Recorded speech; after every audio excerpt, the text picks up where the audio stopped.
Sanidad. El intelecto humano no puede entender el pensamiento divino. ¿Por qué comenzamos de esta manera este estudio? Bueno, porque realmente como seres humanos siempre buscamos entender las cosas, buscamos la lógica de algo. Y cuando no entendemos algo, tratamos de equipararlo con algo que sí entendamos. Entonces, cuando hablamos de las cosas de Dios, muchas veces imaginamos a Dios como un humano superpoderoso, como un humano, pues, con poderes, muy fuerte, capaz de hacer cosas extraordinarias. Y eso no es Dios. Dios no es equiparable con ninguna cosa que podamos entender. Mira, puedes salir en la noche, digo en la noche pues más conveniente, y puedes voltear tus ojos al cielo y ver las estrellas y ver la luna y ver los planetas que alcanzas a ver, imaginarte aquellos que no puedes ver y ver la inmensidad del universo y recordar las palabras que dice la Escritura, que los cielos de los cielos no pueden contenerlo. Dios no es equiparable con nada. ¿Por qué te digo esto? Porque ese principio debemos tenerlo presente siempre. No podemos encasillar a Dios en ningún sitio. Dios es omnipresente, omnipotente, omnisciente, nada que nosotros podamos ni siquiera imaginar. Entonces, teniendo en cuenta esto, vamos adelante. Los creyentes tenemos un ayudador, que es el Espíritu Santo, y por medio del cual podemos entender las cosas de Dios y que a la vez intercede por nosotros en la comunión con Él. O sea, la comunicación con Dios se lleva a cabo a través del Espíritu Santo. Es como nuestro intérprete personal. Queremos decirle algo a Dios, se lo decimos, el Espíritu Santo lo traduce, lo lleva a Dios, Dios recibe del Espíritu Santo y nos dice lo que queremos o que necesitamos saber o entender. Por eso es que la Escritura dice que el que no tiene el Espíritu, pues no puede entender las cosas que son de Dios, porque para él son locura, porque son cosas que se tienen que discernir espiritualmente, o sea, cosas que solo el Espíritu Santo nos puede dejar ver. Pero entender las cosas divinas es otra cosa. No entendemos, no podemos entender cómo Dios, en su amor inconmensurable, planeó, antes de crear al hombre, proveer de todo lo necesario para que ese ser, producto de su amor, pudiera tener y disfrutar de todas las cosas. No podemos entender cómo. O sea, vivimos en un universo que fue creado para nosotros, aunque esto cause hilaridad a los científicos. Todo fue creado para nosotros. Alguien diría, oye, pero hay planetas más grandes que la Tierra, o somos una motita de polvo en un universo. Sí, y todo fue creado para nosotros. ¿Cómo? No lo podemos entender. Algún día lo vamos a entender. Cuando estemos con Cristo, cuando estemos con Dios en la eternidad, lo vamos a entender. Todo esto lo vamos a entender, vamos a saber por qué, cómo, cuándo, todo lo vamos a saber. Y entonces lo entenderemos y le daremos la gloria a Dios por todas estas maravillas que hizo, por todas las cosas que ahorita no entendemos y que sin embargo todo es creado con un motivo y para nosotros. Ahora, Dios sabía que su creación pecaría y que ese pecado traería como consecuencia un mal que pasaría a toda ella convirtiéndose en una enfermedad universal. O sea, Dios en su santidad infinita no puede tener comunicación con el pecado, ni lo puede tolerar tampoco. El pecado no es algo que ni remotamente tenga que ver con Dios. No tiene absolutamente nada que ver con Dios. El pecado es una decisión personal del humano. Pero Dios sabía que al crear a un ser con estas características, pues iba a pecar. Entonces Él tenía que proveer todo lo necesario para que a pesar del pecado, el hombre pudiera seguir disfrutando de las cosas divinas, de las cosas de Dios. Pero para esto era necesario que Dios proveyera lo suficiente o lo necesario para que a pesar del pecado, el hombre no perdiera por completo la comunicación con Dios. Dios provee a través de la persona de Jesucristo la salvación de nuestra alma. Al recibir a Cristo como Señor y Salvador, Dios nos dice que somos salvos, que somos sanados. ¿Somos sanados de qué? De la enfermedad del pecado en primer lugar. Cristo pagó por nuestras faltas para poder ser sanados a través de Él, para que Dios pueda darnos la sanidad del pecado primero y después toda la sanidad que necesitemos, pero siempre a través de la persona de Jesucristo. La salvación es la sanidad del alma, la seguridad de que todas nuestras faltas han sido perdonadas, de que hemos sido sanados y de que ya no estamos perdidos, de que estaremos eternamente al lado de Dios. O sea, la salvación es la sanidad de nuestros pecados, de nuestra enfermedad mortal para Dios, que es el pecado. Mortal desde el concepto o la concepción real de lo que significa la muerte, que es la separación. La muerte física es la separación del alma del cuerpo, la muerte espiritual es la separación del alma de Dios. Cuando nacemos, lo único seguro que tenemos es que vamos a morir. El hombre es un ser enfermo, desde que nace hasta que parte. Está muriendo. Y muchas partes de esa enfermedad se manifiestan de manera cotidiana. No existe una persona completamente sana. Tampoco nadie sabe lo que es la salud perfecta. O sea, cuando nacemos, así como lo acabo de leer, lo único que sabemos es que algún día nos vamos a morir, no sabemos cuándo, pero vamos a morir.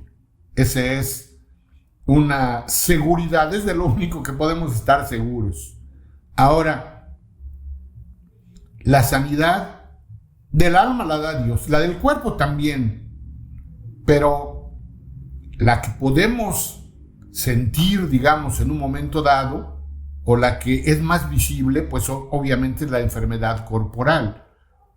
Pero también sobre eso tiene Dios un control. Los creyentes sabemos que vivimos dentro de una envoltura temporal, que el cuerpo que Dios nos dará, al igual que nuestra alma, serán eternos. Y todas las cosas que ahora necesitamos para mantener esta envoltura ya no serán necesarias después. O sea, ¿qué quiere decir? Que ahorita tenemos este cuerpo terrenal en el que tenemos que vivir y que está sujeto a muchas cosas, que se desgasta, que es terrible porque tiene una naturaleza tremenda y cosas que, bueno, son temporales, porque realmente esta envoltura temporal ya no la necesitaremos después. Dios nos dará un cuerpo nuevo, algo eterno, como nuestra salvación. Y entonces, esto que tenemos ahorita pasará solamente a ser un recuerdo, si es que lo podemos recordar, porque yo creo que ni eso. Y en los nuevos cuerpos, el nuevo cuerpo que tendremos, será completamente diferente, porque ya será un cuerpo celestial. Fíjense lo que dice el libro de Romanos capítulo 8, los versículos 22 y 23 aclaran esto de lo que estamos hablando. Dice: porque sabemos que toda la creación gime a una, y a una está con dolores de parto hasta ahora. Y no solo ella, sino que también nosotros mismos, que tenemos las primicias del Espíritu, nosotros también gemimos dentro de nosotros mismos, esperando la adopción, la redención de nuestro cuerpo. O sea, ya que esto se vaya y que todo lo que trae como consecuencia de tener este cuerpo, enfermedad, dolores, todo eso se vaya y tengamos nuestro cuerpo nuevo que el Señor nos dará. También en el libro de 2 de Corintios nos dice esto en el capítulo 5, los primeros 2 versículos, escuchen. Porque sabemos que si nuestra morada terrestre, este tabernáculo, se deshiciere, tenemos de Dios un edificio, una casa no hecha de manos, eterna en los cielos. Y por esto también gemimos, deseando ser revestidos de aquella nuestra habitación celestial. Nuestra morada, nuestro cuerpo celestial nos está esperando. Eso Dios lo hizo. No es como una casa hecha de manos.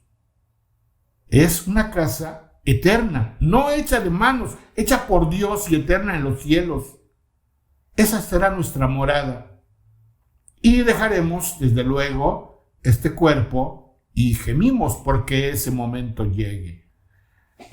El cambio lo vemos, nos lo platica aquí Juan, en el libro de Apocalipsis, capítulo 21, versículo 4, dice: enjugará Dios toda lágrima de los ojos de ellos, y ya no habrá muerte, ni habrá más llanto, ni clamor, ni dolor, porque las primeras cosas pasaron. O sea, se acabó la muerte, se acabó la enfermedad, se acabaron los dolores, ya todo eso pasó. Cuando Dios nos dé nuestro cuerpo nuevo, todo lo que vivimos dentro de esta envoltura temporal se habrá ido.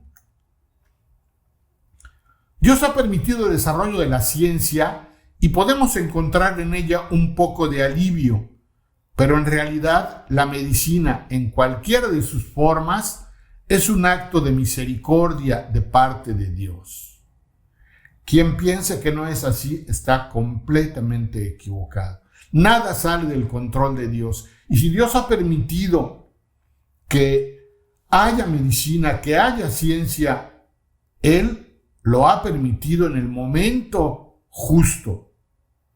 Hay quien dice, por ejemplo, que la pandemia que acabamos de pasar, que es un castigo de Dios. He escuchado esta expresión y realmente muchos creyentes lo vemos como una bendición. Ha sido de mucha bendición este tiempo, que por supuesto que ha sido terrible para muchos. Yo mismo he perdido familiares como consecuencia del COVID. Sin embargo, dentro de todo sabemos que nada escapa del control de Dios y que todo este tiempo también traía una bendición dentro del plan divino de Dios de permitir que ocurrieran todas estas cosas. Son muchos los ejemplos de sanidad a lo largo de la Escritura. Desde Ana, madre de Samuel, que no podía tener hijos. Naamán, el leproso jefe del ejército de Siria, sanado por Eliseo, pasando por el mendigo del templo a quien Pedro sanó, y otros como el padre de Publio, sanado por Pablo, etc. O sea, ejemplos de sanidad. No solamente hablo de ejemplos de la Biblia, o sea, estos mismos ejemplos los hemos visto entre nuestros hermanos. Ana, por ejemplo, no podía tener hijos. Ella iba y derramaba su corazón delante de Dios. Incluso el sacerdote pensó que estaba borracha. Le dijo: anda, ve a rumiar tu borrachera a otra parte. Naamán, cuando le dijeron que tenía que meterse al río, se molestó, se enojó y dijo: ¿qué no hay mejores ríos en Siria que este río de aquí? Sin embargo, lo hizo y fue sanado. Cuando Eliseo le dijo: ve y métete al río, hasta que lo hizo fue sanado. El mendigo del templo también, Pedro le dijo: bueno, yo no tengo mucho que darte, pero lo que tengo en el nombre de Jesucristo te lo doy, y lo sanó. Lo mismo con el padre de Publio, que llegó Pablo y lo sanó. O sea, los ejemplos de sanidad a lo largo de la Escritura son muchos, son muchísimos ejemplos de sanidad. Pero no solamente están ahí, no solamente son historias de la Escritura, son cosas de la vida real que constantemente también vivimos quienes estamos un poco más cerca del Señor. Por otro lado, son innumerables los milagros que hizo Jesús, y la Biblia dice que si se relataran todos, no cabrían en el mundo los libros para contenerlos. O sea, imagínense esto nada más. Cristo, por donde quiera que pasaba, ayudaba, sanaba. No hay cuenta alguna, no hay registro de todo esto. Fue innumerable. En el libro de Mateo, capítulo 4, versículo 23, nos dice lo siguiente: y recorrió Jesús toda Galilea, enseñando en las sinagogas de ellos y predicando el evangelio del reino y sanando toda enfermedad y toda dolencia en el pueblo. O sea, sanando toda enfermedad y toda dolencia. Y en Juan 21:25 dice: y hay también otras muchas cosas que hizo Jesús, las cuales, si se escribieran una por una, pienso que ni aún en el mundo cabrían los libros que se habrían de escribir. Amén. Así sea. O sea, incontables milagros, increíbles a cada paso. Muchos milagros, muchas cosas. ¿Por qué? Porque Dios ama a su creación, porque Dios quería sanar, Dios quiere sanar a toda su creación. Nosotros somos los que con nuestras actitudes y con nuestra incredulidad detenemos el trabajo de Dios, detenemos la sanidad, pero nosotros, no Él. Dios no da el Espíritu con medida. Dios no dice: bueno, a ver, a este le voy a dar un poquito, a este le voy a dar más. No, Dios da todo, diríamos, a borbotones, sin límite. Nosotros limitamos la bendición con nuestra incredulidad y con nuestras faltas. ¿Dónde debemos buscar la sanidad? Como creyentes, solo y únicamente en el Señor. Ojo con esto, porque hay quienes andan buscando en un remedio, en unas gotitas, en una pastillita, la sanidad. La sanidad solamente se recibe y se debe buscar a través del Señor. No hay otra. Así que si tienen ahí su frasquito y sus gotitas en las que confían y sus pastillitas, por favor, confíen en Dios.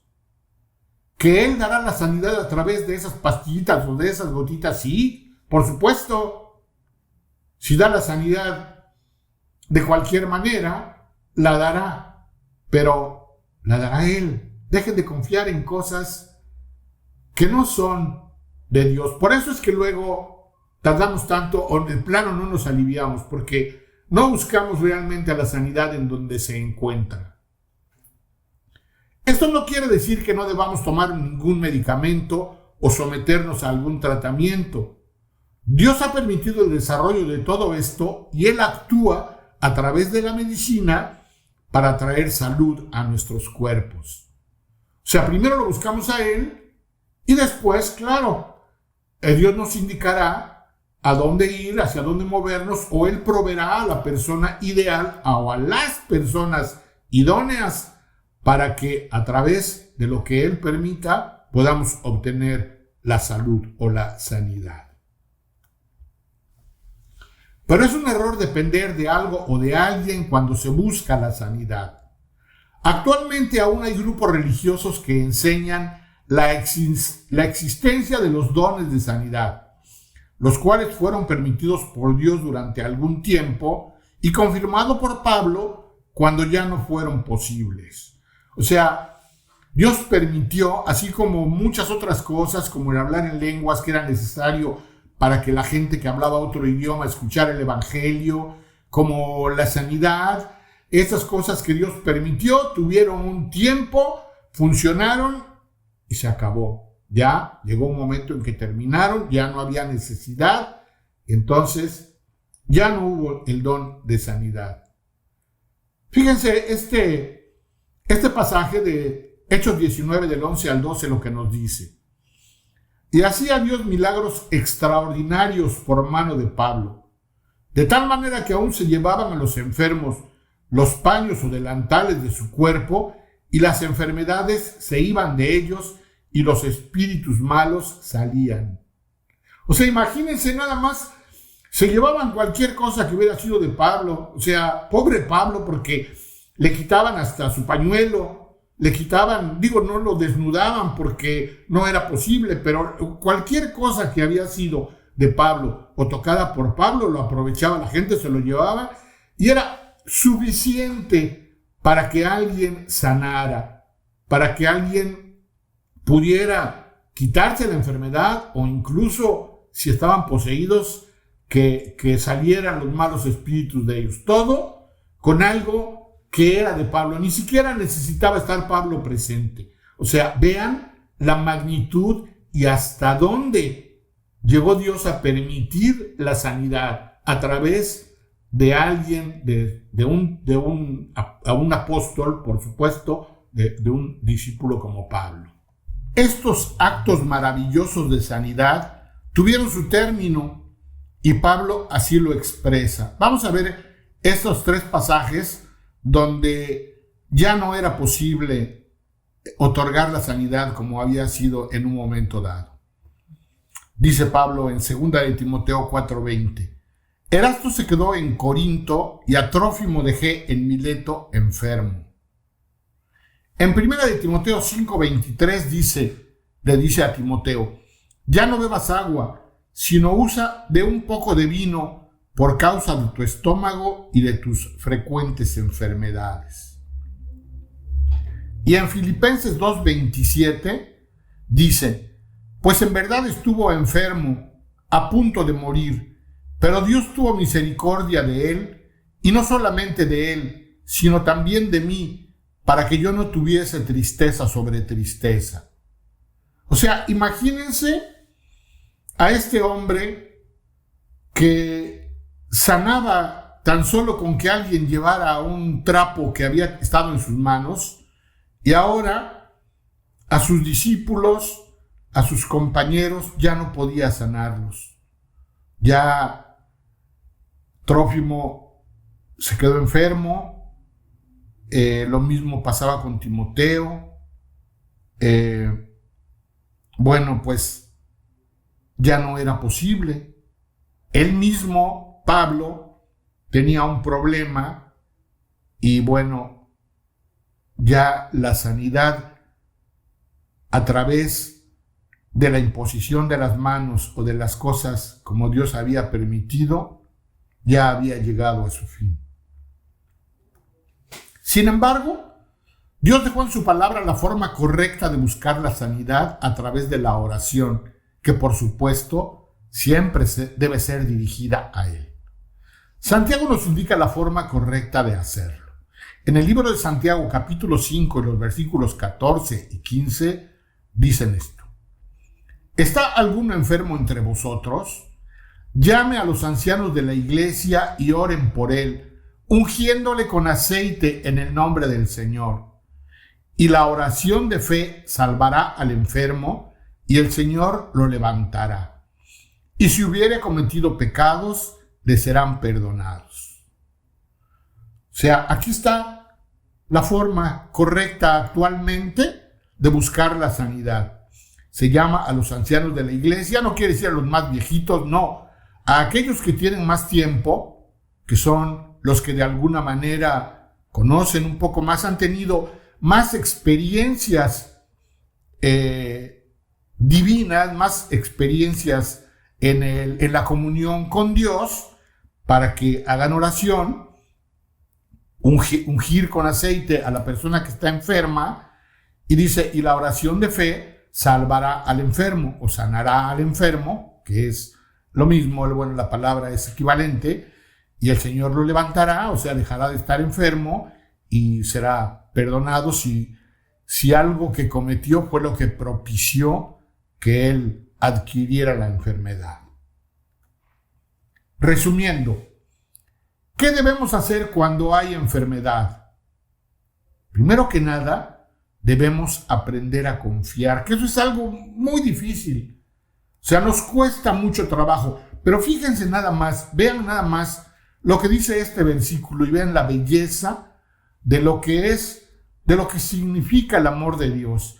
Dice Romanos 8:32, el que no escatimó ni a su propio Hijo, sino que lo entregó por todos nosotros, ¿cómo no nos dará también con él todas las cosas? O sea, Dios el Padre ofreciendo a su Hijo unigénito Jesucristo para el perdón de nuestras faltas, para la sanidad de nuestra alma. ¿Cómo no nos va a dar lo que le pidamos? Por supuesto. Pero nos cuesta trabajo confiar. ¿Y si no me lo hace? No, mejor voy a ver al médico de la esquina. No, mejor voy a ver a mi cuñado que es doctor. No, mejor voy a la clínica. No tenemos ni un gramo de fe. No tenemos confianza. No confiamos en Dios. Entonces, estorbamos la bendición con esto. Este versículo tan revelador es olvidado muchas veces por nosotros. O sea, Dios no escatimó nada. ¿Por qué pensamos que una enfermedad no puede quitarla? ¿Por qué pensamos que no va a darnos la sanidad? Si su amor no ha escatimado en nada para que estemos bien. Las religiones nos enseñan que debemos hacer algo para agradar a Dios. Pero la palabra de Dios nos dice que Dios no quiere nada de nosotros. Dios nos quiere a nosotros. O sea, no tenemos que andar de casa en casa hablando de Cristo o no sé, ponernos en el parque a predicar en voz alta o ir a todos los hospitales que nos queden cerca o a la prisión. No. Eso no es algo que debamos hacer. Si lo hacemos, qué padre. Pero no es un requisito para lograr el favor de Dios. Dios nos ama y nos quiere a nosotros. Cuando nosotros tengamos esa comunión con Dios que Él quiere, bueno, entonces como resultado de la fe, como resultado de la comunión, entonces haremos todas estas cosas, pero no como un requisito para algo, sino como un resultado de la cercanía que tenemos hacia Dios. Santiago dice, la oración de fe salvará o sanará al enfermo, y si tuviere pecados, le serán perdonados. O sea, Santiago ya nos dio la forma como podemos obtener la sanidad, y es a través de la oración, como leímos, los ancianos de la iglesia reunidos, la gente con mayor tiempo de ser creyente, reunidos para que Dios pueda actuar a través de ellos, a través de la oración y sanar al enfermo. La sanidad es la salvación, pero Dios no quiere que esperes hasta estar con Él para ser sanado. Somos salvos al recibir a Cristo y deberíamos ser sanados también. Sin embargo, Dios ha dispuesto que permanezcamos en este cuerpo mortal para la difusión de su palabra. Pero esto no quiere decir que no podamos gozar de sanidad en este tiempo. O sea, esto no quiere decir, no por el hecho de que Dios quiere que estemos en este cuerpo mortal todavía un tiempo, esto no quiere decir que no podamos estar sanos, que no nos podamos mantener sanos. Ahora, la enfermedad no siempre viene como consecuencia de una falta. La enfermedad muchas veces Dios la permite para ser glorificado, para alcanzar también a otras personas que necesitan ver, que necesitan escuchar y de alguna manera, pues, ser testigos de lo que Dios hace. Y entonces Dios permite la enfermedad en algunos de sus hijos y también, por supuesto, la sanidad. ¿Qué pasa si Dios no sana? Primero debemos entender que todo lo que ocurre en nuestra vida y a nuestro alrededor es y está controlado por Él. Primero, Dios permite pruebas en nuestra vida, siempre para fortalecernos o hacernos mejores en ciertos terrenos. Dios no es un ser caprichoso que agrede por diversión. Detrás de todo lo que nos pasa está la mano amorosa de Dios, cuidando cada momento y cada detalle, y dándonos la salida para poder pasar la prueba a la que somos enfrentados. Sin pruebas no habría crecimiento.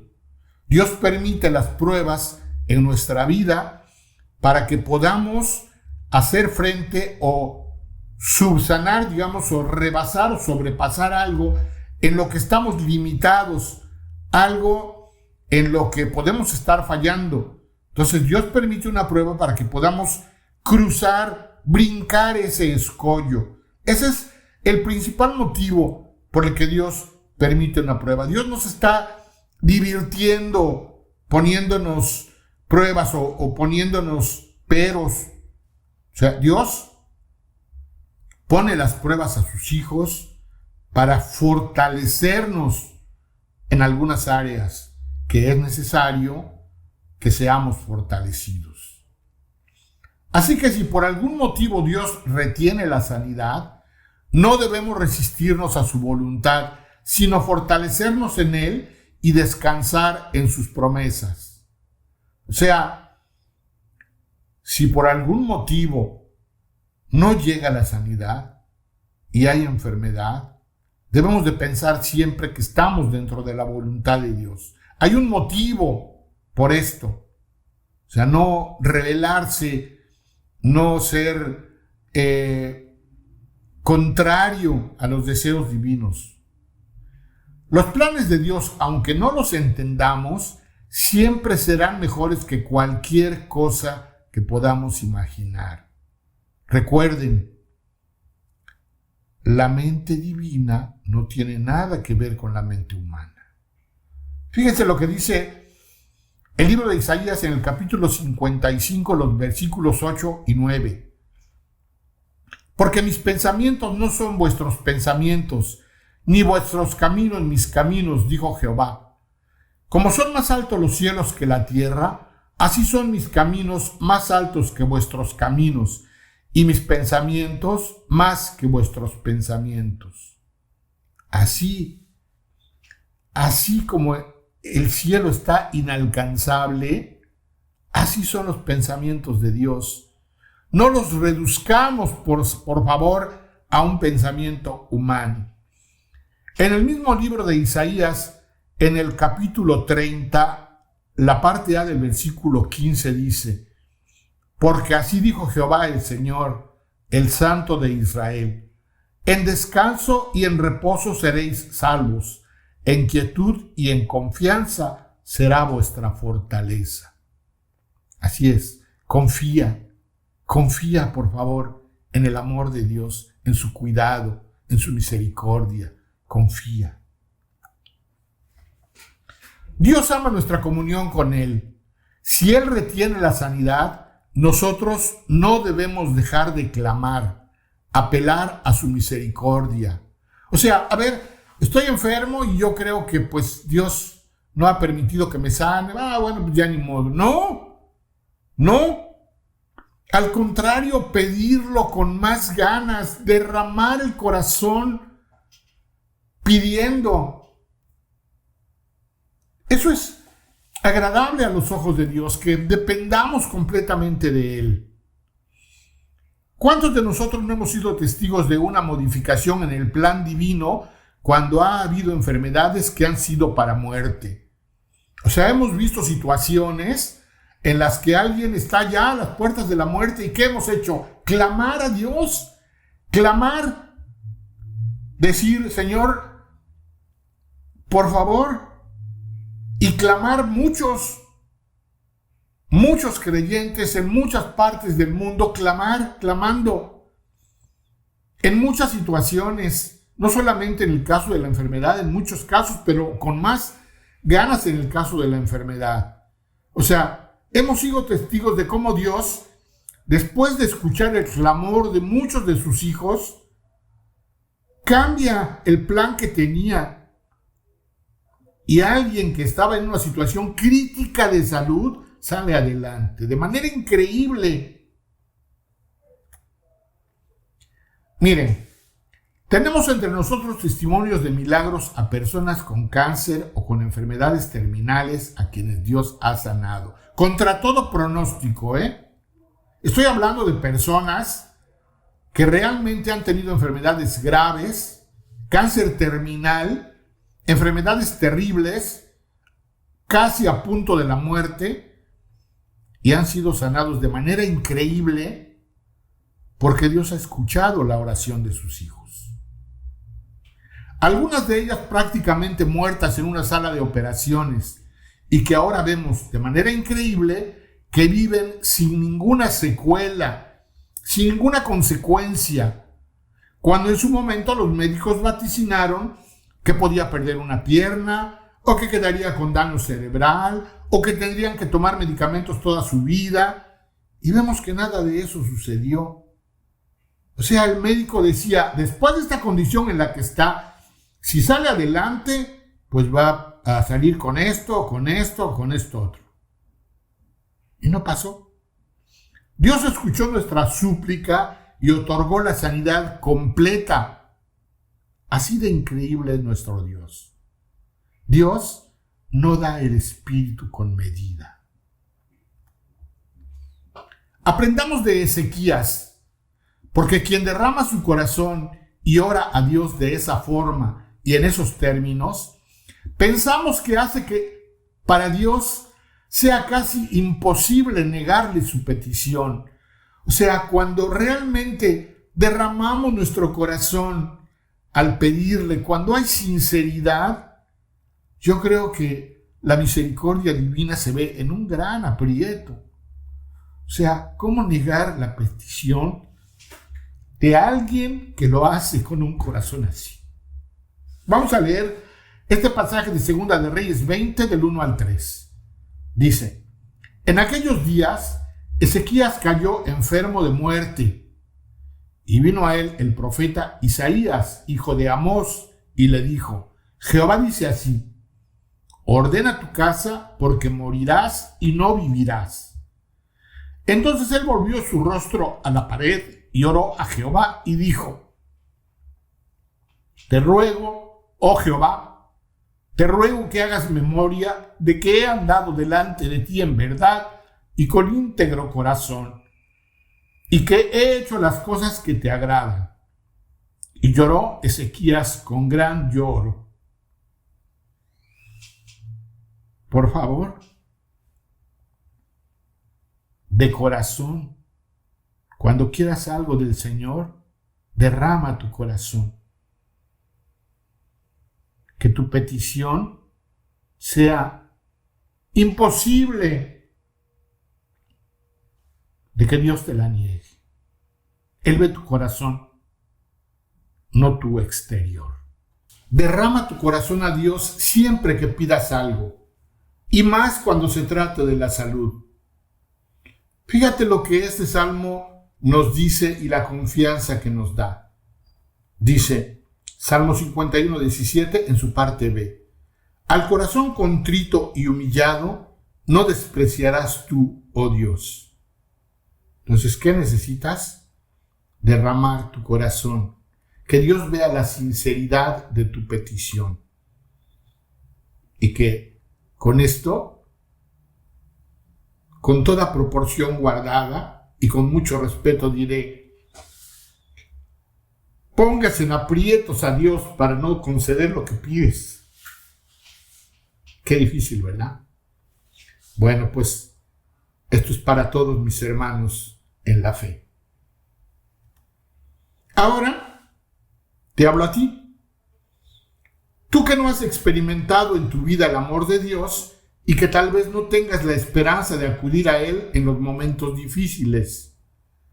Si aún no has recibido de parte de Dios la sanidad, la salvación, solo tienes que arreglar cuentas con Él y pedirle que perdone todas las cosas equivocadas que has hecho en tu vida y que no han sido agradables a sus ojos. Recuerda, Dios no tiene comunicación con el pecado. Tú como pecador estás separado de Dios. Estás enfermo de muerte. ¿Quieres ser sanado? Pide perdón. Así es. Ni siquiera tienes que hacer grandes cosas. Tienes que pedir perdón con honestidad, de corazón. Escucha esta promesa de 2 de Crónicas 7:14. Si se humillare mi pueblo, sobre el cual mi nombre es invocado, y oraren, y buscaren mi rostro, y se convirtieren de sus malos caminos, entonces yo oiré desde los cielos, y perdonaré sus pecados, y sanaré su tierra. Escucha qué promesa más maravillosa. Solamente tienes que buscar el rostro de Dios, apartarte de las cosas equivocadas que has hecho y Dios te perdonará. Si hoy quieres arreglar cuentas con Dios, te voy a guiar en una oración que no tiene validez por lo que yo diga, sino porque tú la hagas con sinceridad y con el corazón. Ahí donde estés, no tienes que decir nada en voz alta. Simplemente inclina tu rostro en señal de respeto. Repite conmigo y dile a Dios estas palabras. Vamos a orar. Padre Santo, Señor, Dios, gracias primero por hacerme entender que estoy separado de ti, Señor, que te necesito y que Dios puedo acceder a ti dejando a un lado las cosas incorrectas que he hecho. Te pido que perdones, Señor, todas las cosas que he hecho mal, todas mis faltas, Padre, perdónalas. Perdóname de todos los pecados, de los que tengo memoria y de los que no tengo memoria también, Señor.